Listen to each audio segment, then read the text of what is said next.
జూబ్లీహిల్స్ లో ప్రజాస్వామ్యం కూని అయిందని మాజీ మంత్రి కొప్పుల ఈశ్వర్ అన్నారు. తన రాజకీయ జీవితంలో ఇలాంటి ఎన్నిక చూడలేదని ఆగ్రహం వ్యక్తం చేశారు.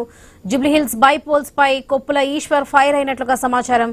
సీఎం రేవంత్ రాయలసీమ సంస్కృతిని తెలంగాణకు తీసుకొచ్చారని మండిపడ్డారు. పోలీసులు కాంగ్రెస్ కు తొత్తులుగా పనిచేశారని ఆరోపించారు. రాష్ట్ర ఎన్నికల సంఘం దృష్టికి తీసుకెళ్లినా పట్టించుకోలేదని ఆరోపణలు గుప్పించారు.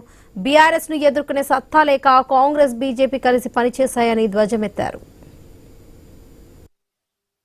ఒక భయానక వాతావరణంలో ఈ బై ఎలక్షన్ ను నిర్వహించడం అనేటువంటిది తెలంగాణ రాష్ట్రంలో మొట్టమొదటిసారిగా చూసినటువంటి పరిస్థితి అయితే కనబడతా ఉంది. ఈరోజు జరిగినటువంటి జూబ్లీహిల్స్ ఎలక్షన్స్ ఏదైతే ఉన్నాయో ప్రజాస్వామ్యాన్ని పూర్తి స్థాయిలో కూని చేసే విధంగా ఓట్లను వేయకుండా వాళ్ళని ప్రజలను దూరం ఉంచి ఓట్లు వేసుకున్నటువంటి సంస్కృతి కొన్ని రాష్ట్రాలలో ఉమ్మడి ఆంధ్రప్రదేశ్లో రాయలసీమ ప్రాంతంలో ఆంధ్ర ప్రాంతంలో ఉండే.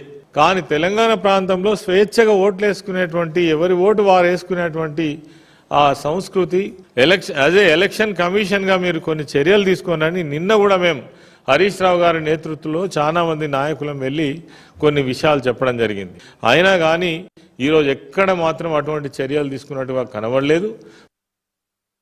జూబ్లీహిల్స్ ఎన్నికల్లో ఈసీతో సీఎం రేవంత్ కుమ్మక్కయ్యారని ఆరోపించారు బీఆర్ఎస్ నేత ఆర్ఎస్ ప్రవీణ్ కుమార్. ఇప్పటికీ సి విజన్ యాప్ ఎందుకు పనిచేయడం లేదని ప్రశ్నించారు. ఫంక్షన్ హాల్ కు జనాలను తీసుకొచ్చి దొంగ ఓట్లు వేయించారని ఆరోపించారు. చిన్న శ్రీశైలం బైండ్ ఓవర్ అయినప్పటికీ బయట రచ్చ చేశారని మండిపడ్డారు. పిఎస్ లేదా ఇంట్లో ఉండాల్సిన రౌడీ షీటర్ బయటకు ఎలా వచ్చారని ఆగ్రహం వ్యక్తం చేశారు ప్రవీణ్ కుమార్.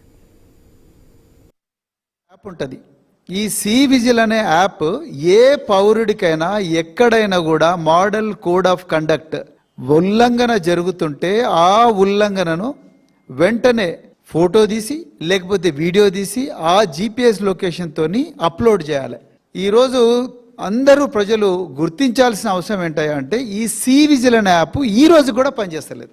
బోగస్ ఓటర్లు ఆటోలల్లా తరలించబడ్డారు. వాళ్ళు పలాని ఫంక్షన్ హాల్స్లో ఉన్నారు, ఈ నిమిషంలో ఇక్కడికి పోతారు, ఆ నిమిషంలో అక్కడికి పోతారు, తర్వాత వీళ్ళు ఆటో నెంబర్లు ఇది జీపీఎస్ లొకేషన్ అని లైవ్గా చెప్పుతున్నా కూడా ఒక్క పోలీస్ ఆఫీసర్ పోయి వాళ్ళని ఆపలేదు.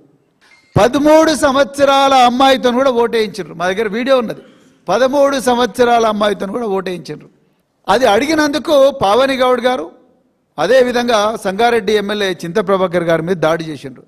విపరీతంగా బీఆర్ఎస్ నాయకులను ఆ అల్ఫాల్ఫా స్కూల్ దగ్గర కొట్టిండ్రు.